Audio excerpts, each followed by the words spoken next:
Ho, ho, ho. Merry Christmas and Happy New Year. Todd Durkin here with one of your last podcast episodes of the year. Can you believe it? 2024 is almost gone. And as you listen into today, I hope you're having an awesome holiday season. And I hope you're super excited for 2025 like I am. I know the last several episodes we've been focusing on coaching. I've been coaching my tail off for you on many different aspects of the God-Sized Dreams planner. And if you are not yet done with it, no problem. Just make sure you keep working on it. You can work on it any time of the year, but at the end of 2024 and the beginning of 2025 is a great time for you to work on that.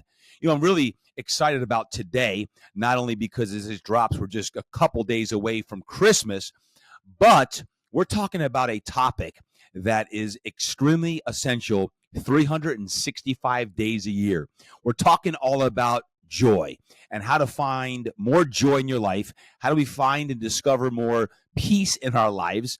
And even discovering your community and finding your community. And with that being said, I want to thank you before we dive into today's session about this community. The Todd Durkin Impact Show podcast community is just awesome. And I think in 2024, one of the things I'm most grateful for is the amount of people who have reached out and just said thank you, or I listened to every episode, or I've listened to several episodes, I passed it on, and hopefully you've got great value out of these episodes, because we take great pride in delivering great content to you. And I know 2025 has just super aggressive plans to even get better in 2025. So thank you for being part of our community. I look forward to connecting with you in 2025 on all fronts, including our live events, of course, the podcast, which is dropping every week. It'll be dropping on Mondays moving forward. And we're going to keep delivering great content to you. That being said, today's guest, his name is Andrew Cannon, and he's a friend of mine who is an expert when it comes to not only coaching, but how to create more joy and peace and happiness in our lives. And when I talk about discovering and finding your community, how important community is for each of us. I think it's a perfect time of the year to share this episode with you, although it could be delivered anytime because we're specifically addressing joy and peace. Today, I offer you someone extremely special. His name is Andrew Cannon. Without further ado, let's go to the episode right now. Andrew Cannon, the founder of EQ Joy and the art and science of joy, with a background of 30 years working in the market research and insight sector, advising decision makers on making customer-centric decisions. Over the last few years, Andrew has used his understanding of people's values, attitudes, and behaviors to dive deep into the drivers of and the barriers to joy.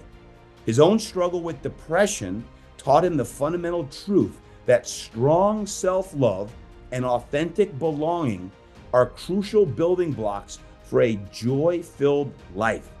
Through the charity EQ Joy, Andrew is currently on a dual mission to empower children to develop emotional intelligence and to empower adults to harvest more joy in their lives. My friends, if you're ready to find even more joy, happiness, and fulfillment in your life, now is the time to listen in. Let's go to Andrew Cannon right now. Andrew Cannon is in the house. Andrew, welcome to the show, my friend. Thanks, Todd. Pleasure to be here. Hey, where are you calling in from today? I know you're overseas. Where are you at? I am calling from a little place just outside of Helsinki, Finland. So the other side of the planet. It's on the bucket list, my friend. It's on the bucket list.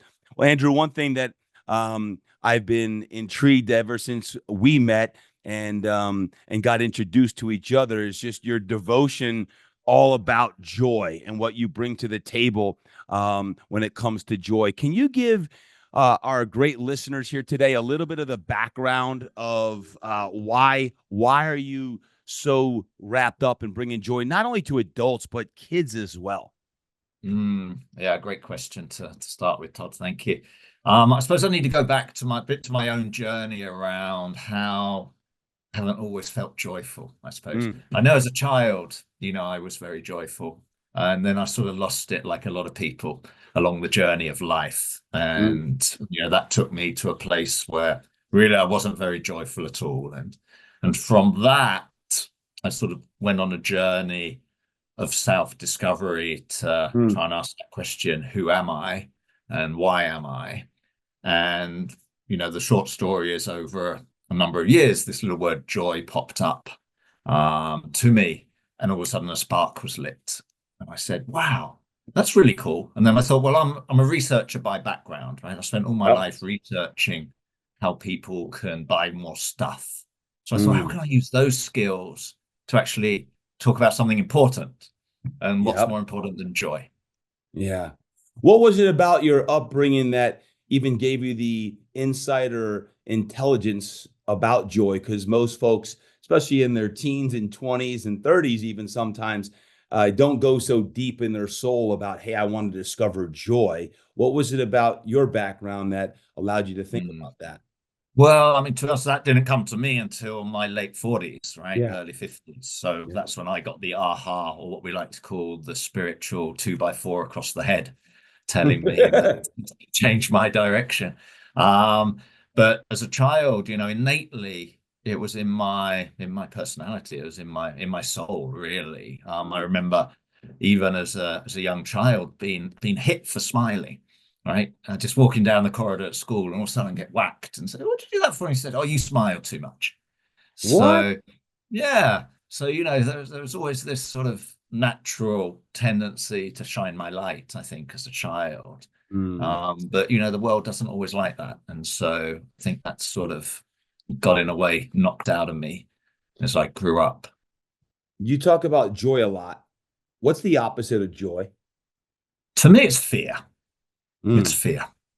You can have a lot of things. In my philosophy, joy is a state of being. It's not an emotion. So, we see happiness as an emotion, which you could say is opposite to sadness, right? So Yep. happy, sad, and both of those are valid emotion in the right moment. From my perspective, joy really is a state of being that you can have all emotions and still ultimately end of the day, you say, yeah, today was a pretty tough day. But ultimately, I'm on a path to feeling joy. Mm. Um, and the opposite of that is a path to feeling fear, Yeah. and very much. Yeah. And in today's day, it seems like more than ever before, there are more people at all ages living in fear. And whether that fear is at the forefront of the mind or it's just something that is almost a behind the scenes, afraid to make decisions, afraid of the economy, afraid of the elections, afraid of all of the things that, you know, are in the background, but compiled all together can overwhelm someone to be stuck. Um, is that something that you see? Because you study this on a daily Yeah. basis. Yeah, really. So there's two parts to that I'd like to unpack. The first one is, let's recognize that we have this thing called a negativity bias. Mm. Okay.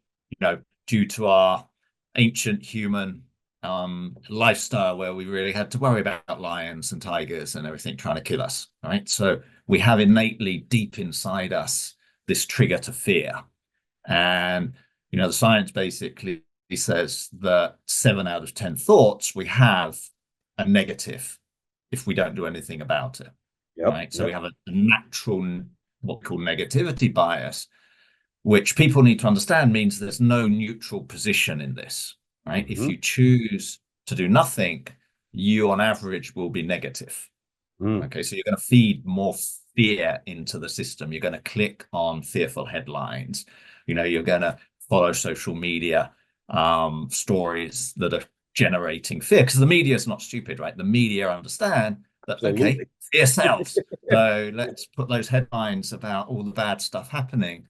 And if we're Mm. not consciously choosing joy, we are subconsciously choosing fear. So that's Mm. the first part of that we really need to be aware, that you can't sit this battle out, right? You have to Yep. take sides. You can say, Love I choose joy or I choose fear. it. Mhm. What was the second aspect? I thought you said there were two. You got negative. There are, yeah. The second one is around what's in our control and what's not in our control. Mm. So research from Harvard would say that 40%, and they talk about happiness, but when they talk about it, they talk really about joy, in my opinion. But anyway, 40% of our happiness is in our control, 60% isn't. on average. So that means that either somebody else is calling the shots. That could be at work, in relationships, or it could be just random stuff that happens. And so a problem with fear is a lot of people spend a lot of energy focus on stuff not in their control.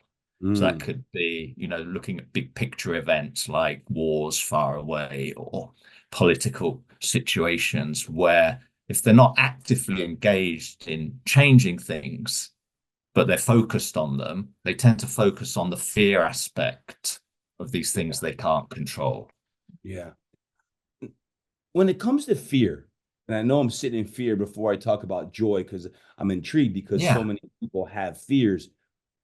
Does fear, do you believe, because it is the antithesis of joy, is there some significance to sitting in fear a little bit, to feeling fear? When you feel it, when you know it, is there some value in fear? Absolutely. Absolutely. You should be fearful if you are walking through the jungle full of tigers, right? It's probably a good idea to have a little bit of fear in your system. So it's extremely useful emotion to feel fearful. Like all emotions in our world are valid. The question is, do you sit in it? Do you let it consume you? And what happens to it? So fear can lead you to be a deer in the headlights, right? You just go, do nothing. Yeah. Right. You could do nothing. It could leave you to escapism, right? It could lead you to say, oh no, I can't deal with this. I'm going to watch pornography, right? It can lead you down that sort of track of just escaping from things, or it could lead you to fight, right? It could lead you to be angry and to, then, shoot people, hit people, do whatever to release that anger instead of sitting in the fear, as you say, understanding it, and then working, well, how can I transform that fear into some positive emotion? Yeah. Yeah, no, it's good. So many times I think of fear because everyone has fears, right? It depends on the severity or how big the fears are. You see, use fear as fuel. And I love that one, like use fear as fuel or faith over fear. But I look at the energy of fear, because fear does have an energy. It could be positive, it could be negative. I'm always intrigued on that. And one of the reasons when we connected about, discovering joy, the one thing I'm finding is the more people I coach, like do life coaching with, there's this yearning for not just more success. Like everyone wants, quote, success, whatever that means to you. But I'm finding with just the diversity of complexities in today's society is people are really seeking what I'm saying is more joy, more happiness, more fulfillment. Like that's like I keep hearing the words joy, happiness, and fulfillment. I just want more peace in my life. And that's like those are all esoteric in many ways, esoteric emotions. Like you can't put a finger on it. It's a feeling for these folks. So it's a very interesting topic. And my question to you, Andrew, is how do you find that joy? How do you find that happiness? Where do you put your mindset or your heart set or your soul set to find or discover more of the joy that's there, but fear can overwhelm you? How do you find it? It can. That's a really great question. I say there's two answers to this, a bit like last time. There's two answers. There's what I would call a practical answer, a rational answer, and there's more of a spiritual, emotional answer to this. So if we start with the spiritual, emotional one, Love it. my belief is that we are born joyful, right? Every baby is born a little bundle of joy. Well, we actually call them bundles of joy, right? What a bundle of joy. Love it. Yeah, right. Love it. And so that is our true nature, is joy. Okay, so any science, when they look at babies, 6-year-olds, 6-month-old babies, by and large, they're almost all joyful in their behaviors, in their attitude. And then they get trained to be fearful. They get trained to see the world in danger. And so a lot of that trauma then happens. They're told they're not worthy, you're not good enough, right? All these trauma start happening to you when you're 2, 3, 4, 5, which sort of just deflate that joy from you, to be honest. And so you go down this other path of saying, okay, well, if I can't be joyful, I'm going to find success through money or status or whatever, right? But innately inside, I believe everybody if they find their inner child before it had trauma, they will find joy in that. And so healing the trauma is a great spiritual path to joy, right? To understand what was your childhood trauma, how's that showing up in your life today, and how you can heal that. And that will lead you spiritually on a path to joy. So that's a sort of spiritual angle. Okay.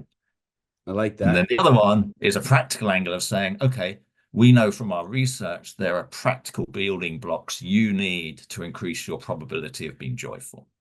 And the first of those is your well-being, right? And that's, what you do with a lot of people, their physical well-being, their mental well-being, their emotional well-being, as well as their spiritual well-being. Those 4 building blocks you need fundamentally to be joyful. And you could go down the next level and say, well, what does that mean?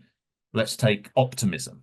Optimism is foundational to joy. If you're looking at the world through a pessimistic lens, you're going to struggle to find joy ultimately, because you're always going to come back to negativity, right? So you need to start with the basics of saying, hey, can I see the world as the glass is half full? And if I can't, let's do some training to do that, right? There's plenty of training out there that can help you build your optimism muscles, or your gratitude muscle, or your kindness muscles, or your tummy muscles, for that matter, right? Your sleep muscles. All of these building blocks of your well-being, if you don't have those in place, the chances are you're going to struggle to find that conceptual spiritual joy. Because you might actually end up in physical pain or emotional pain, stress, anxiety, depression, chronic pain. All these things can come to you if you don't take care of your body, your mind, your soul. So I'd say that's foundational, really, to joy. Are you feeling that sense of well-being? And can you love yourself? Can you look in the mirror and say, hey, Todd, I love you. Or me, I say, Andrew, yeah, I do. I love me. Yeah. Don't like my nose maybe, but ultimately love me. Yeah. Andrew, this is great. When it comes to optimism, the opposite of optimism, pessimism, let's say you know someone in your life who is, I'll just say, an energy vampire. They're pessimistic.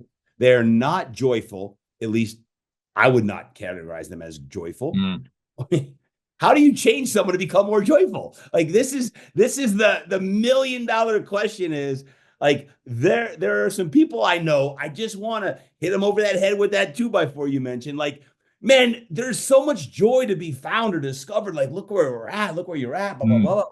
And it's like, man, it is a choice, and it's hard to change people who don't want to change. And it's frustrating as a coach sometimes when you're talking to someone, and listen, we all go through ups and downs. No one's just like this constant bundle of joy all the time. But some people, it's become their lifestyle.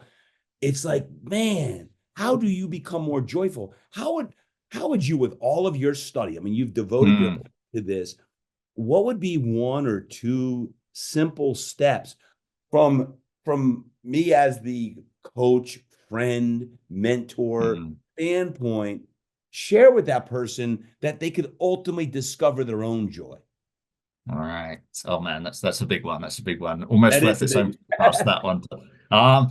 Let's start with the thing about the optimism thing. I think, and with all things, it's the same way, right? Your own responsibility ultimately is only to yourself. Amen. Right?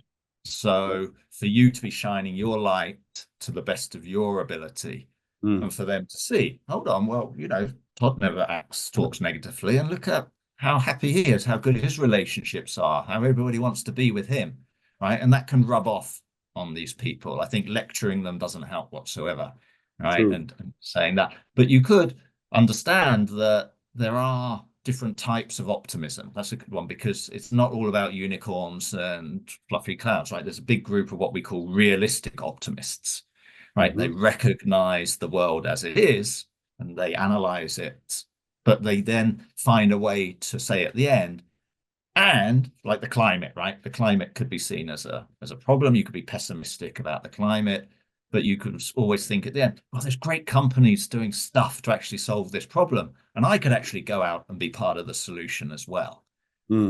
So that sort of twisting the perspective, saying, yeah, I recognize the challenge, I'm not going to fluff it, but ultimately we're moving in the right direction, is an attitude.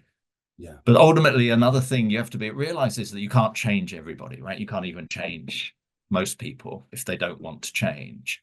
Mm, So, at some point you have to be honest and let friends go, right? I mm, know it's difficult if you're in a relationship to do that. It's not easy to do. But if somebody really is getting you down every time you go out with them or play sport with them, had a friend I played golf with.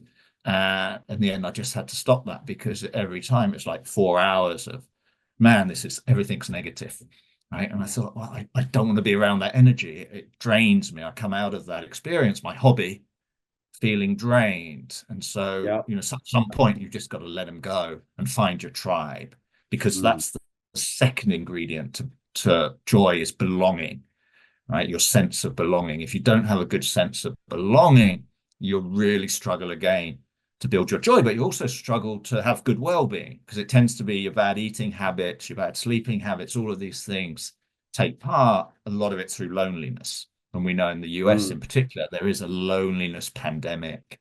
In our research, I think it was as many as 1 in 12 people said they don't have any friends, meaning wow. somebody Wow. they could call during the night, who Mm, would come and help them in an hour of need. Plenty of people on Facebook, right? Plenty of connections, but mm, anybody you can phone up and say, hey, I really need a lift today. I really need a help. And yeah. then a lot of people say, well, cool, but I'm rather busy. The kids are sick and got an appointment, hairdressers, and yeah, call me later. Yeah. And so real friends are like gold dust, right? Real relationships, but family you can't, choose. So healing family relationships again is a huge part of Mm, this, mm. to make The other thing sure you you mentioned I heal. like is the Mhm. gratitude. It made me think of like a gratitude journal. Not that you're going to go gift someone the gratitude journal. Like, hey, here's a gratitude journal. You're not very joyful, so start. But like, when you can share what you're doing to find, discover, or keep the joy, and you can say, hey, here's an extra copy of what I use. If you ever want to do that, I find Mhm. it helps me not be as negative. Like, and you put it back on yourself of like, hey, you're always so positive, Todd. No, I'm not actually. I actually don't wake up like, hey, it's a gorgeous day. It's going to be awesome every day. I don't always wake up like that. It is a system, it is a habit of trying, Yeah. trying, not always successful, but trying to live in more joy. And there's some specific things like gratitude journals, as you mentioned, Oh. can help at least with 3 to 5 minutes of journaling what you're grateful for can shift your mindset, which Mm. shift your energy, which allows you to go serve. So I think that's another one as well. I like Oh, light belonging. It's good. That's yeah, good. that's a great one. And I like that. So my daughter, for example, she taught me, and so kids can be great teachers, right? She won't let me turn the light out until we've gone through, what didn't you like today? And what 3 things are you grateful for today? Right. Mm, So we mm, recognize that there have been challenges maybe in the day, and we say, yeah, no, I didn't like this particular thing, get that out of the way. And then yeah. the last thing is to focus, okay, before going to bed, what were 3 things that you enjoyed about today, you were grateful for today? And just doing that every night starts planting those seeds that you can then wake up in the morning with a bit more of a grateful attitude as well. I think gratitude gets talked a lot about, but I think it's grossly underperformed as far as how Mhm. people celebrate gratitude. Because we talk about it, but when you think about one's practice of gratitude, whether it be meditation, prayer, gratitude journaling, whatever it may be, I find that, man, the more time you spend in gratitude, despite any pain that's going on, Mm. frustration, challenge, overwhelm, difficult time with whatever, I find the more time you spend in a concerted gratitude practice, that it can really shift the understanding and the energy where you're more, I'll just say, centered in the here and now, and Mm. have the ability to focus on the task at hand versus just being overwhelmed with all of the things that are firing at you, and you get angst or anxiety or stress, Yeah. lead to depression, all these things. So it's a small practice, but a really powerful practice, I believe, when it comes to gratitude. And again, it could be the writing it down, which I love to do, but if you can write, think, pray, and dream about the things that you have in your life or who's in your life on a daily or most days of the week, it certainly does lead to more joy and happiness. I hope you're enjoying today's episode. I do want to share right now is the perfect time to be working on your God-sized dreams system. That's right. This is the perfect time to be working on the system. What's in the system, Todd, you ask? Well, there's 3 things that I would love for you to partake in because I know that it's going to help your life in all areas of your life. Number 1 is the annual strategic plan. The annual strategic plan, 64 great questions. There's 10 sections in here. You must answer sections 1, 2, and 3. They're mandatory. Sections 1, 2, and 3, they're mandatory. 64 questions. I promise you, these questions alone are going to change your life. Not the questions, your answers. And this is going to give you the specific exacting strategy that you can employ here in 2025 that is going to really amplify all aspects of your life. So hop into the strategic plan. Of course, then one of my favorites is the actual daily and monthly planner. This is 365 days a year of your actual planning from early in the morning till late at night, by the hour, everything that you're doing. This is your actual calendar that you use. I use it to this day. Everything revolves around my planner. I would go absolutely ballistic if I ever lost my planner. Don't lose the planner, T-Date. And then the 10 forms of wealth and 3 and 30 exercises are in your daily and monthly planner. So between your annual strategic plan and your daily and monthly planner, you have the system that's going to help you deliver the best results for your life. And of course, when you get both of those, you get the Impact Journal. And the Impact Journal has your morning and evening prompts that will help you dominate the day. It's all about your daily journal to help you dominate the day. And the Impact Journal is going to allow you to do exactly that. So when you get the God-Sized Dreams bundle, all 3 of those, you have my complete system. Years and years of working on my system that's going to help you get your system down as well. My friends, get it today. Go to ToddDurkin.com, ToddDurkin.com, and get your God-Sized Dreams bundle today. Yeah, I love it. And I love also forgiveness, right? And really forgiveness for self. That, Talk about that you can really, before you do the gratitude thing, also sort of just a little practice of saying, I forgive myself for any mistakes I've made today, right? I understand that I'm not, a robot. I'm not God, right? I'm a human. And as a human, I'm fallible. I can make mistakes. And that's okay. That's okay, because the next morning when you wake up, you really do have a fresh script, right? Every time the sun rises, you get out of bed, it is a new start, literally. And so you have that literal choice to make different choices that day. So forgiving yourself the evening before of saying, it's okay. I did what I didn't want to do for whatever reason. That's okay. But tomorrow I'm waking up and I'm going to make different choices, right? And so you laid the base that night before through forgiveness and gratitude to enable you to see the next day as a blank sheet of paper. And you can say whatever you want. You can be whoever you want that next day and just let yesterday go. Andrew, that's brilliant. One of the mantras I use, and I have used it a lot, I haven't talked a lot about it, is, but the sun is coming up tomorrow. The sun's coming up tomorrow. Not only do I use it myself, I share it with those who I coach, is because if and when you have a bad day, and some days are worse than others, you may allow it for today, but there's got to be this demarcation of when it's not going to go on into perpetuity. I'm not going to allow it to happen for weeks, months, or even years. No. Okay, the sun's coming up tomorrow. So one of my son had a loss the other day in a football game, and I said, listen, the sun's coming up tomorrow, new day. You got to flush it, move on. Sun's coming up. Yeah. So what we don't want to do is sit in our pity party or depression or, whatever it may be. And the sun is coming up tomorrow, to me anyway, is a great way to realize it's okay. Things are going to happen. Bad things are going to happen. And yeah, sometimes that next day the sun comes up and you're still not, quote, joyful. But it is that battle between the ears that must be done to say, I'm fighting for joy. I'm fighting for fulfillment. I'm fighting for happiness. I'm fighting for more peace in my life on that, because at the end of the day, that's what we all want. So I love that. The sun's coming up tomorrow.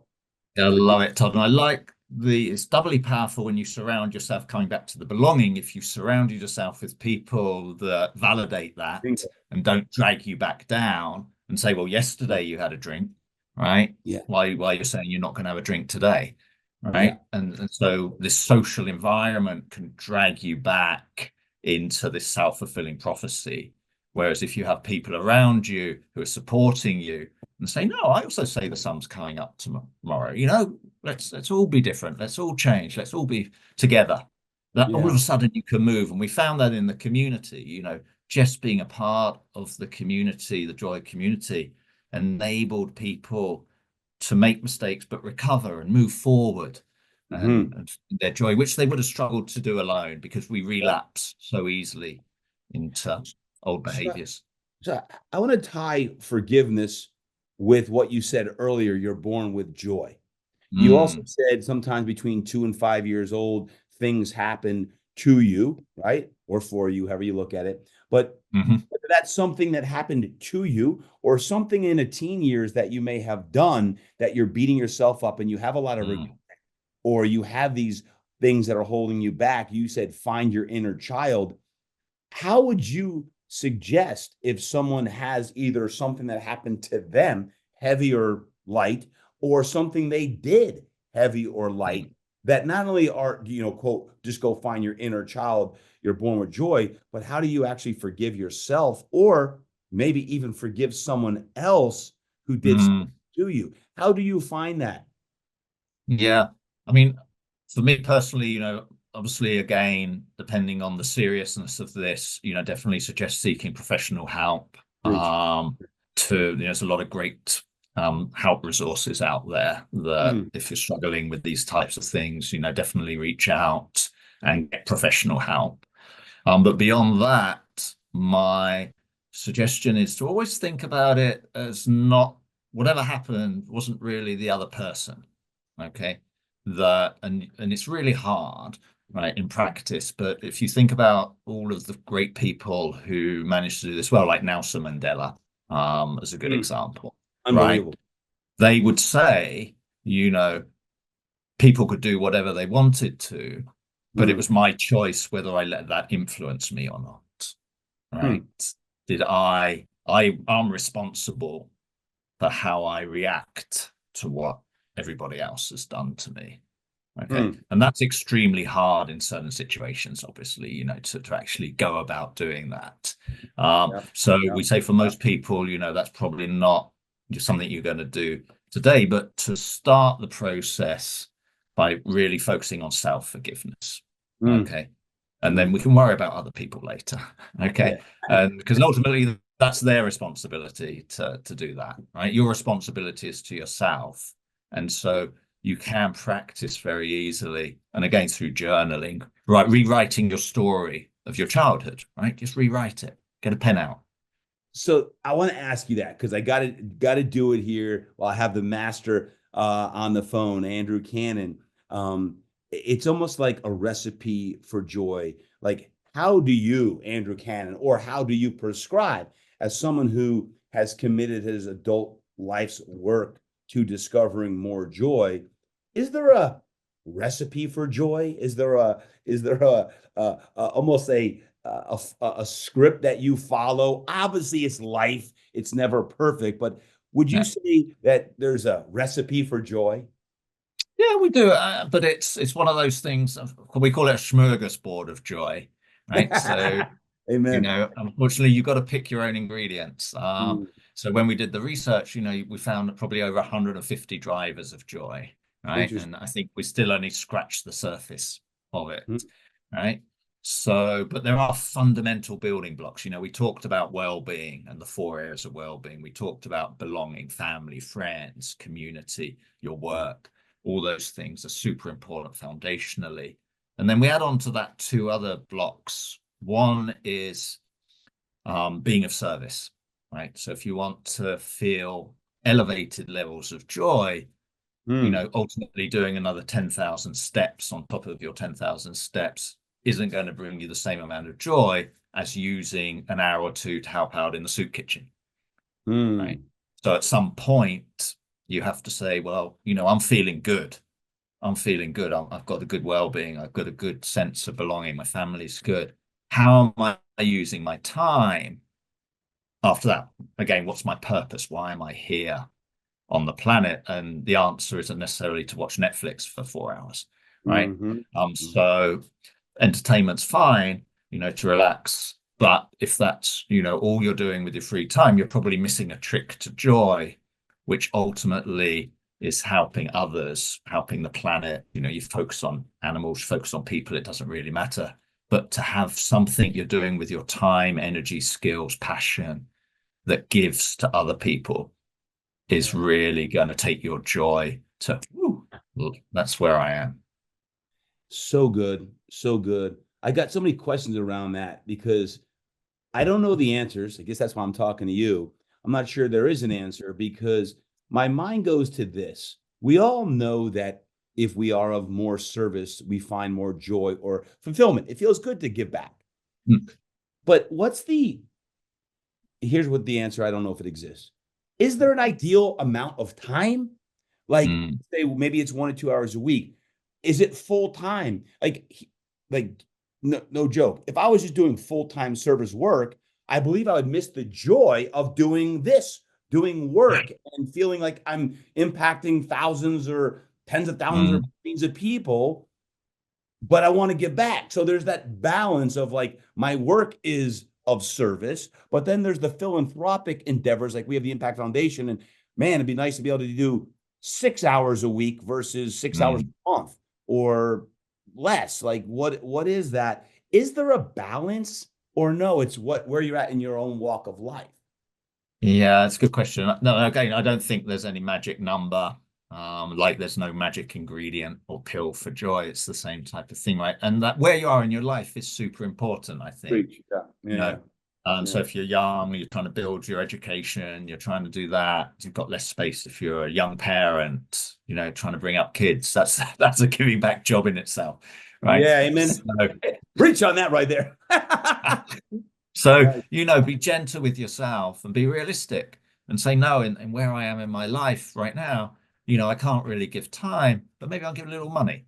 Because I had a good month last month, so let's give money to somebody else who could then do good Good with point. that. Or just say, well, to be honest, I don't have time to do very much, but I haven't spoken to my grandma for a while, right? Let's give her a call once a week, check in on her. It doesn't have to be these big issues of saving children in Africa, and that it can be really closer to home of saying, okay, the people in my circle, am I taking care of them? Am I doing my bit to check in on the grandkids Love or that. cousins, right? So everybody has to find their own place, and it's energy again. I don't think ultimately, whether it's time in hours, if you're not doing it from a good attitude, right? Saying, oh, I'm doing this because it's going to help me. Then the whole energy related to that becomes one of sacrifice, which in my book is not a healthy way of doing things. But to say, no, you're doing it just from an unconditional love perspective without expectation that it will bring back anything. And that's the way to approach it. Then the energy's right. Then it doesn't matter. 1 hour of good energy giving back is probably worth 100 hours of negative energy giving back. Now is the perfect time of the year to be thinking about, even as 2025 near approaches, how you want to ascertain and use your time, money, resources to serve. Right now, we're in the midst of doing our annual strategic plan from now until the end of the year, and in the annual strategic plan, some of the questions are and how you allocate your time, energy, and resources. Like that, just being at the forefront is because at the end of the day, when we all want to be worthy human beings that do great things with our lives, that when you think about the dash mark, what that is, I think it's a great reminder here, Andrew, about service. And y'all think about what can we do, what can you do, what can I do, wherever our walks are, whether we have a lot of time, no time, to be of more service and value to kids or adults or the underprivileged or your church or wherever you want to serve. I think your point here is being of service brings more joy, right? And that's the key point on that. Talk about EQ joy. Like, what is EQ joy? I know you're spending a lot of time with this, but share with our listeners, what is Mm. EQ joy? So EQ joy is an extension really of joy, which focuses on the importance of emotional intelligence as a foundation building block to joy. And that understanding and regulation of emotions is one of the key skills that will help you transition out of those, what people would call negative emotions, even if we don't see them, right? Things like worry, frustration, disappointment. That if you understand those, that you're feeling it, why you're feeling it, what's triggering it, that can lead you down a path to transforming that emotion into a more positive sense of inner peace, for example, or happiness, or whatever way you want to go with it. And EQ Joy's focus, it's a charity out of California, and our focus really is on 6 to 10-year-olds, right? And so our mission, which is the big hairy goal, is to make every child in the world a master of emotional intelligence by the age of 11. And the reason for that being that tends to be, and some kids it's earlier, but for most people, when you turn 11, 12, that's when life gets messy, right? That's when you realize that, hold on, there's a big bad world out there, and things are actually happening. That ability to have a strong emotional intelligence understanding before that hits you can take children down a different path when it comes to mental health, suicide, etc. So a lot of the EQ Joy is geared for children's mental health. Yeah, it really is. It's focused on children's mental health. You know, the stats are heartbreaking. You know, I think in the world, it's 1 in 7 kids annually has a mental health disorder. In the US, it's 1 in 5. Wait, 1 in 5 in the US? Yeah. And that's not even the most shocking. You know, that's 10 million children in the US, right? 10 million children is the size of that problem. The stat that really breaks my heart is that 1 in 10 students in the US grades 9 to 12, which again is, you know, almost 2 million children, attempted suicide in 2021. That's the last statistic. 10%.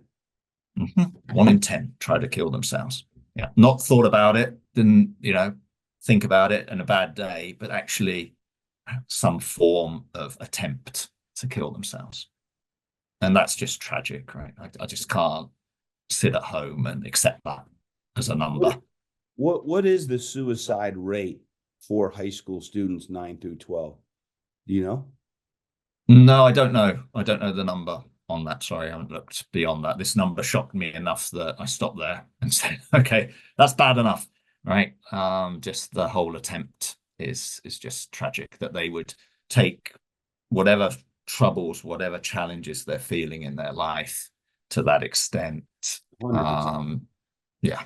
Well, first, I want to say thank you for you and your organization and what you're doing with EQ Joy to bring more joy and hope and happiness to kids and adults, obviously adults, but you know, these kids, I tell you the same thing, and walking through it out here in California, which is cray. I mean, everywhere was cray, but man, yeah, it's bad. But 2020, 21, 22, even in now the post-pandemic, it's like the pandemic is so much like up top with everyone, but these kids, they don't see always the big picture when you're 12, 13, 15, 17, like, right? Like, you don't know there's a whole other world there that is an opportunity, but how do we capture that? And I think probably the overwhelm on that. So thank you for that. Is there something that I can do for EQ Joy? Like, how does one get involved in that? Is it something that is a call to action? Tell more about that, yeah. So as a little intro to that, I want to pull back just a little bit about the being of service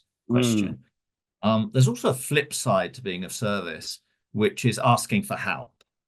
And a lot of humans have trouble asking for help. Yeah, right? true. They see it as a weakness. Now, the way I flip that is to see, well, if I'm asking somebody for help, I'm actually giving them the opportunity to be of service, which actually gives them the opportunity to feel ultimate joy. Right. So I'm actually doing them a favor when I ask people for something to help, because that gives them a chance to actually contribute back. So don't be shy. If you're doing something and you're struggling with it, you don't have to be a martyr on your own. You don't have to be a Don Quixote just out there. You can actually say, hey guys, I could do with a little help here. Right. And then people will come to you. I think people, if you're doing a good thing, people can get excited and say, yeah, I can help with that. And you'll be surprised how many people come to you when you ask. So that's what I'm going to do now. I'm going to ask on behalf of the kids that there are a number of ways you can help. Obviously, financial donations always help. There's never enough resources. And I said, it's I think 200 million kids we're trying to impact in the world. Right. So there's a lot of resources needed for that. There is also connections. I believe that the world today is a network, and everybody is, even today, probably 4 or 5 people removed from everybody in the world. And so if we want to get King Charles behind this, we need to find somebody who knows somebody who knows somebody who's good friends and got his number. Yeah, we're going to get King Charles on board this.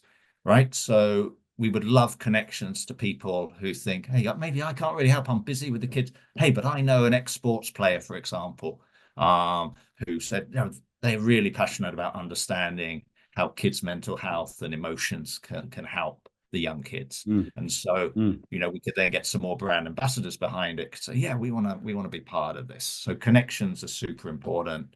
Obviously, spreading the message like we're doing today, just getting it out there. Anybody who's got a big following, go and shout about the power of EQ, and the power of EQ Joy is also a wonderful thing people can do to help us.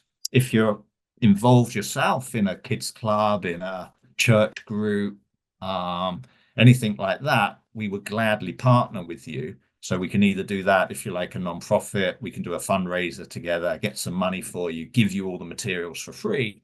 Or you could also do them as a fundraising tool, right? You could go, instead of selling cookies, you can go and sell our card game to the kids in the neighborhood, get some money for your next camp, right?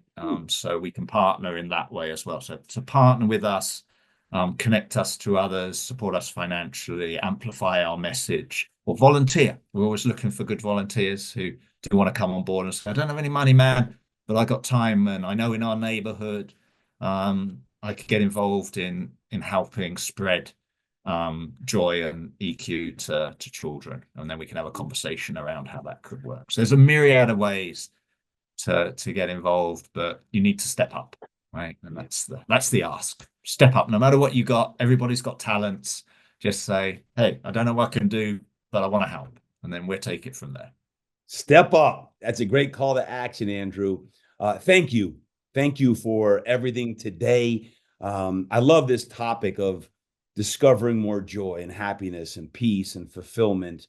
All of us are always seeking that as we seek more success and significance, never at the expense of these things. So I want to say thank you for bringing it to the forefront in the world for all folks, not just kids, but adults as well, but your devotion to the kids.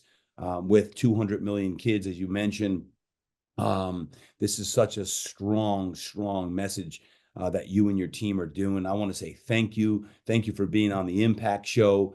I'm really proud to have you on here, and love the message that you are putting out just altruistically to go do great things here. So Andrew Cannon, thank you, my man. Thank you, man. Thank you, man. I would mention one last thing, Todd, before we go, which is, I think we talked about earlier, paths to joy, and I want to give people a little shortcut to this. We like shortcuts. We like shortcuts, right? So we talked earlier about, your inner self, your soul, how important that is, right? That's okay. But you've come on this earth with a body, right? And your body, you've got these wonderful senses: sight, touch, taste, sound. Each of those offers you each day thousands and thousands of micro opportunities to experience joy, right? So whether you just see something and think, oh, I've looked at that every day, but now I really see how beautiful that design is, or that shape, or you touch your clothes and say, I've never really noticed, but that really is a great texture on that. Or you bite into an apple and you go consciously, man, does that taste good. Right? All these things we take for granted because they're just micro moments in our lives are actually missed opportunities for joy. So I wake every day and say, today is a great day. I've got 100,000 opportunities to sense joy, right?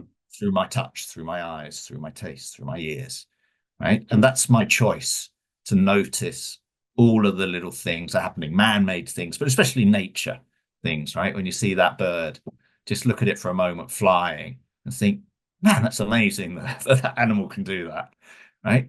And so you're in awe. You get this little micro dose of awe and say, man, I really appreciate all these things in their own way. And that, for me, if you do that every day, and you don't, obviously, for everything you need to taste, otherwise you'd be there all day, but just do it for little things, you will find over time that you will naturally grow your joy muscles without even thinking about it. And that is a real gift. That is awesome. Thank you. Andrew Cannon, you're a special man. Hey, if someone wants to reach out to you or EQ Joy, what's the best way they can do that? Yeah, on LinkedIn, if they're professionals, they can easily find Andrew Cannon. I'm the one in the bright yellow jacket. There's not too many about that. There's a skateboarder called Andrew Cannon, so that's not me. So don't worry about that. But you find the guy with the bright yellow jacket, the website, there's a contact form, eqjoy.org. Go on there, have a look at what we're up to. Probably the other way, we've got social media channels. We'll probably share them in the show notes as well. Absolutely. So plenty of ways to just shout loud, Andrew, where are you? No doubt about it. Well, Andrew, thank you. I'll put all that in the show notes, my friends. Thank you for joining us today. Andrew, have an awesome day, and I hope it's full of joy. Thanks, Todd. It's been a blast. Today's Impact Show podcast is brought to you by the Todd Durkin Mastermind Program. My friends, I can always say, you can only go as far as you grow. Regardless of what you do for a living, whether you're a fitness professional, you're a coach, you're a trainer, you're an entrepreneur, you're an accountant, lawyer, police officer, or whatever you do to make a difference in this world. If you're looking to create even more success and more significance, and you want more juice, more energy, more clarity, more focus on how you can create that impact, the Mastermind Program is for you. I would love the opportunity to coach you, hold you accountable, and help you make the necessary moves to get to your next level in your life. Check out ToddDurkin.com today, ToddDurkin.com, and hop on a call with one of my coaches to find out if this is the right move for you. Go to ToddDurkin.com and sign up today. Thank you, Andrew Cannon, for an awesome interview. I hope you enjoyed that, all speaking about joy and happiness and peace and fulfillment, success and significance, topics that never grow old. And I think that in today's day, on a daily basis, not just even overall, we're always seeking just more peace and more joy and more happiness.